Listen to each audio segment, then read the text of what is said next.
A cruz nunca foi e nunca será sobre o nosso valor, mas sobre a nossa dívida, tão grande que somente Deus podia pagar. Graça e paz a todos, Pastor Wagner Mello aqui para mais um devocional, Café com Deus Pai comentado. E hoje nós vamos abordar esse tema, sua conta está paga. O texto de Isaías 43, verso 25 diz: Sou eu mesmo, aquele que apaga as suas transgressões, por amor de mim, e que não se lembra mais de seus pecados. Imagine-se com uma dívida pendente, uma conta a ser saldada com a justiça, quando de repente sua ficha é limpa. Pense em todas as suas dívidas desaparecendo, ao verificar seu cartão de crédito e financiamento e perceber que estão completamente quitados. Imagine que alguém pagou todas essas contas para você. Foi exatamente isso que Jesus fez na cruz do Calvário. O resumo da ópera é: nós tínhamos uma dívida que não éramos capazes de pagar. Vou relatar para você um conto que com certeza vai te ajudar a entender toda essa dinâmica. O que teria acontecido à fera se a Bela não tivesse aparecido? Você conhece a história. Houve um tempo em que o seu rosto era bonito e o seu palácio agradável, mas isso foi antes da maldição, antes das trevas caírem sobre o castelo do príncipe. E quando a escuridão tomou conta, ele sucumbiu. Tudo mudou quando a mocinha chegou. Fico pensando o que teria acontecido à fera, caso a Bela não tivesse aparecido. Melhor ainda, o que teria acontecido à fera se ela não tivesse se importado? Quem a teria culpado? Ele era tão, digamos assim, animalesco, pelos longos, babão, frustrado, e ela era tão bela. Quem a teria culpado caso ela não tivesse se importado? Mas de acordo com a história, ela se importou. E porque a Bela amou a fera tornou-se bela. A história é familiar, não apenas por tratar-se de um conto de fadas. É familiar porque nos faz lembrar de nós mesmos.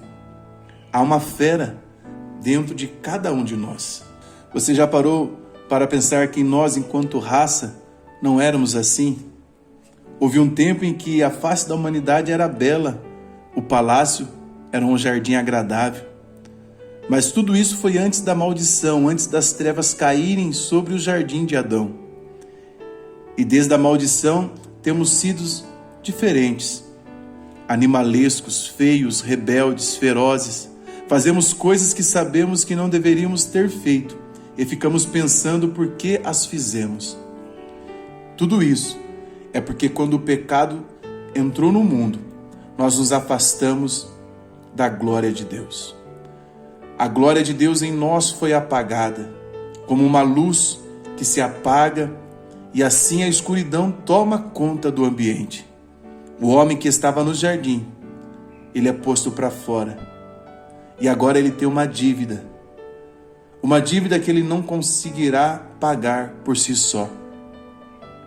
A Bíblia diz que o salário do pecado é a morte. Então, como fruto do pecado, nós estávamos condenados à morte e morte eterna. Deus foi trabalhando no decorrer da história, levantando homens e mulheres que lhe traziam a nós uma mensagem de esperança sobre alguém que poderia, de alguma forma, quitar a nossa dívida, fazer algo por nós.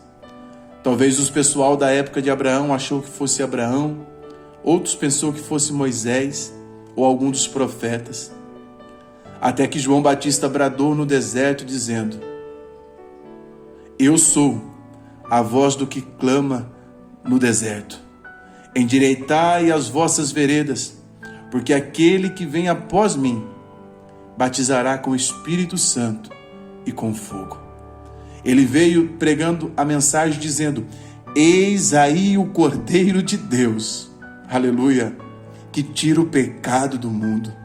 Eis aí o Cordeiro que é capaz de pagar a nossa conta.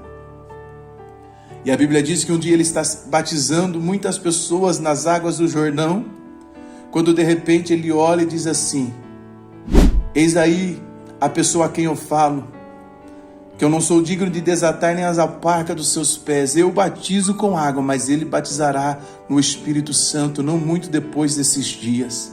Jesus, ele é o único que podia pagar a dívida.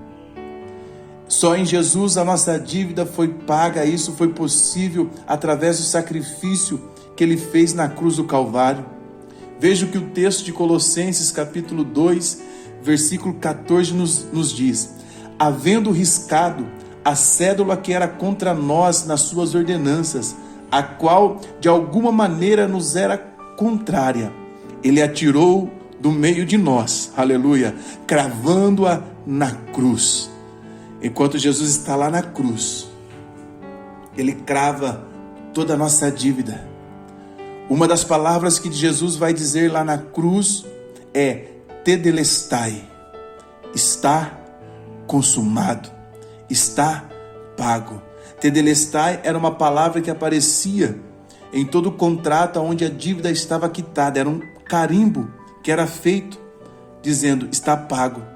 Ninguém mais tem autorização para cobrar essa dívida. Por quê? Porque ela tem esse carimbo de tetelestai, está pago. E a palavra tetelestai, ela atinge os nossos 3 tempos: passado, presente e futuro. Significa que se forem visitar o nosso passado, a dívida está paga. Se forem ao nosso futuro, a dívida está paga. Se tentarem perturbar-nos no nosso presente, a dívida está paga. Oh, aleluia! Então entenda, meu irmão, uma vez pago, para sempre pago. Para quem está em Cristo Jesus já não há mais nenhuma condenação. É o que o texto diz: nenhuma condenação há para quem está em Cristo Jesus, que não anda mais segundo a carne, mas segundo o Espírito. Quem poderá nos separar do amor de Deus? A fome, a nudez, os principados, as potestades? Nada nem ninguém pode nos separar do amor que há em Cristo Jesus. O inimigo, ele é o nosso acusador. Às vezes ele se faz de tonto e quer vir cobrar uma dívida que já está paga.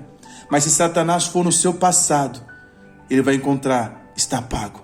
Se ele tentar confiscar o seu futuro, ele vai se deparar com a descrição: tetelestai, está pago.